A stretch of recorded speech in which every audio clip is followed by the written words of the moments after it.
जब्त ड्रामे की आने वाली किस्त आपको हैरान कर देगी। आखिर ऐसा क्या है जिसकी वजह से ईला ऑन से इतनी नफरत करती है? क्या उसके दिल में सिर्फ गलत फहमियां हैं या फिर इस नफरत के पीछे कोई ऐसा राज छुपा है जिसे वो आज तक समझ ही नहीं पाई? दूसरी तरफ जोया ऑन के पास बैठकर कहती है, ऑन भाई मैं आपसे सिर्फ एक बात कहना चाहती हूँ। ईला इस वक्त शदीद जहनी दबाव और परेशानी में है।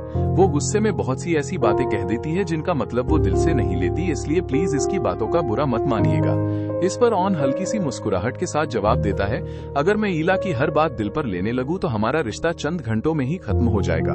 इधर घर वापस पहुंचते ही बीजान सीधा आरिफा और फारूक के पास जाती हैं और उनसे पूछती हैं कि आखिर ऑन और ईला को घर छोड़ने की नौबत क्यों आई।